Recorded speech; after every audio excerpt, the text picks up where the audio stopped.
دوستو آج آپ کے ساتھ شیئر کر رہی ہوں لفظ کثرت اور کثیر. یاد رکھیے کہ یہ وہ کثرت نہیں ہے جو سین سے لکھا جاتا ہے اور جس کا مطلب ہوتا ہے ایکسرسائز.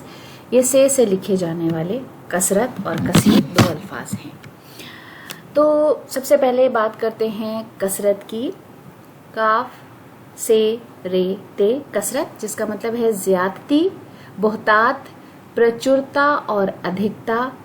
ملٹیٹیوڈ، پلنٹی، سپرفلیوٹی اور ایکسس جیسے الفاظ اس کے لیے ہم استعمال کرتے ہیں. مثال کے لیے جملہ ہے آج کل بڑی کثرت سے پیڑ لگائے جا رہے ہیں. ضمیر اترولوی کا شعر ہے، غریبی نام ہے جس کا عذاب جان ہوتی ہے، مگر دولت کی کثرت مہلک ایمان ہوتی ہے. اس کے بعد لفظ کثیر، کاف سے یہ رے کثیر، جس کا مطلب ہے بکثرت، کثرت سے بافراد بے شمار اور بہت زیادہ. ادھک اتیادھک اور پرچر. مینی، مچ، پلنٹی فل اور نیومرس جیسے الفاظ اس کے لیے ہم استعمال کرتے ہیں.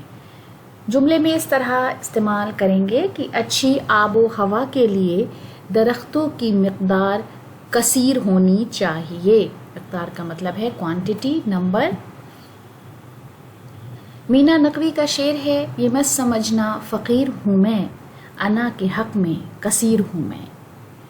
تو دوستو اسی شعر کے ساتھ آج کا ویڈیو ختم کرتے ہیں. اگلے ویڈیو پھر آپ سے ملاقات ہوگی. بہت بہت شکریہ.